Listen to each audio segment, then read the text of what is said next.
नमस्कार शेतकरी मित्रांनो, मी किरण सहकारी समाधान मिळाले. तसंच पेरू पिकासाठी गेले 9 वर्ष झालं मी कन्सल्टिंग करतोय, मार्गदर्शन करतोय. बऱ्याच शेतकऱ्यांचे चांगले पैसे आपण करून दिलेले आहेत. पण आज तुम्हाला मार्केटमध्ये पेरू म्हणलं की खूप समस्या आहेत. निमेटोडची समस्या, अपटेकन होण्याची, मातीची समस्या, पाण्याची समस्या, ह्या सगळ्या समस्यांना आपल्याला सामोरं जावं लागते. त्याच्यामुळं पहिल्या वर्षी, दुसऱ्या वर्षी उत्पन्न आपल्याला चांगलं निघतं. पण तिसऱ्या वर्षापासून जे आहे ते उत्पन्न कमी कमी होत जातं. झाडाला जाया लागतात. विशेष म्हणजे तैवान पिंक पेरूची झाडं जी आहेत, प्लॅट जे आहे, ही खूप समस्या येतात त्याला. रोपांना निमेटोडची समस्या आहे. भरपूर अशा गोष्टी आहेत. तर आज त्याचाच आपण उलगडा म्हणजे त्याचंच आपण जे खरं स्वरूप आहे ते आपण सांगणार आहोत. तर मित्रांनो बघा, काही गेले जी पहिली जी शेती होत होती, पहिली गोष्ट म्हणजे शेती म्हणजे काय ही तुम्हाला मी पहिली गोष्ट सांगतो, की शेती आणि माती ह्याची व्याख्या तुम्हाला मी सांगणार आहे. शेती म्हणजे तत्वांना रूपांतरित करण्याची प्रक्रिया म्हणजे शेती आणि माती. ह्या पलीकडे शेतीची जी व्याख्या आहे, शेतीची जी मन आहे हे नाही मित्रांनो. कारण की माती जर सुपीक असेल, माती जर चांगली असेल तरच आज आपण चांगल्या पद्धतीनं उत्पन्न आपण आपल्या शेतामध्ये चांगलं घेऊ शकतो. कारण की जेवढी आपली माती ताकदवार तेवढंच आपलं पीक पण ताकदवार. पण आज शेतकरी फक्त रासायनिक भागावरती काम करतोय. रासायनिक भागावरती काम केल्यामुळं काय झालं, की जमिनीमध्ये रासायनिक खताची अभिक्रिया झाल्यानंतर तिथं खताचं, जमिनीचं, मातीचं बॉन्डिंग तयार होईल. माती कडक झाली, माती एकदम कठोर झालेली आहे. आज तुम्ही बघत असता, आज ट्रॅक्टरचं नांगर सुद्धा मोडून पडत आहेत.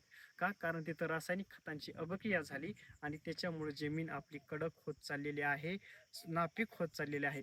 आज जर आपण काम करत आहे फक्त रासायनिक भागावरती, पण आपण शेतकरी मित्रांनो, आज आपण शेती आणि मातीवरती जर काम केलं तरच आपण ह्या समस्यातून सुटू शकतो. कारण की एकात्मिक मूलद्रव्याचं व्यवस्थापन घेणं खूप गरजेचं आहे.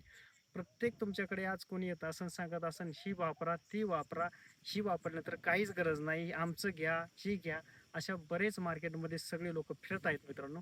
पण तुम्हाला खरी परिस्थिती जर सांगायला गेलो मित्रांनो, तर आज तुम्हाला मी सांगतो, की जमिनीमध्ये माझ्या अनुभवानुसार मी आज गेले 9 वर्ष झालं मी पेरू पिकासाठी, वेगवेगळ्या पिकांसाठी सगळं मातीवरती काम करून शेतकऱ्यांना चांगलं उत्पन्न काढून देत आहे.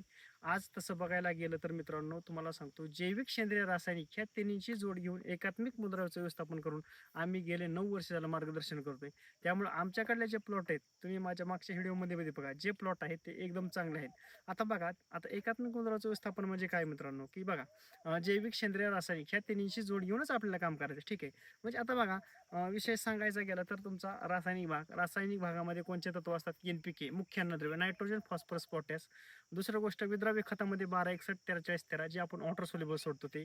तिसरी गोष्ट आहे सूक्ष्मद्रव्य, फेरस, झिंक, मॅग्नेशियम, हे तुमचं त्याच्यामध्ये रासायनिक भागामध्ये आलं. ही रासायनिक जी तुमची पिकाला वाढ नंतर हे करण्याचे, साईज करण्याचं, हीच काम करतो NPK, रासायनिक भाग.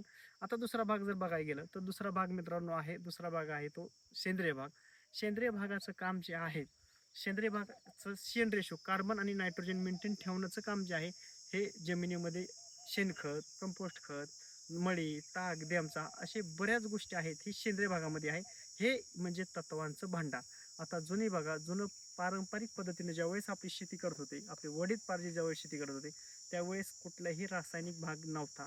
कारण की शेतकऱ्यांकडे शेणखत भरपूर असायचं. बरं, शेणखतामध्ये पण ती ताकद होती पहिली. आज काही शेणखतामध्ये ताकद राहिलेली नाही. का? कारण की तीच मका तीच घास आहे. त्याच्यावरच कोराजेन, त्याच्यावरच डेलिगेट, त्याच्यावरच केमिकल, त्याच्यावरच सगळ्या गोष्टी मारून तेच गुरांना खायला त्याच्यापासून शेण आहे. पहिलं काय होत होतं?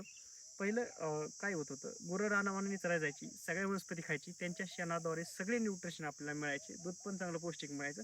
म्हणजे ह्या सगळ्या गोष्टी काय झालं, आपण जसं आपण हरित क्रांती झाली, जसं आपण ज्या नैसर्गिक पद्धतीनं, पारंपरिक पद्धतीनं आपण जे करत होतो ते आपण त्याच्यापासून थोडं बाजूला गेलो.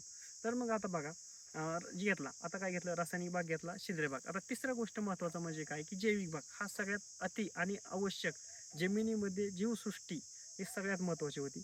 आता बघा, उदाहरण जर घेतलं की बघा, आता ही काय, आपण जमिनीमध्ये हे तत्व आणून टाकतोय. तत्व म्हणजे काय, हे आपल्या खाण्यासाठी असतं. 10, 20, 18 शेणखत वर ह्या गोष्टी.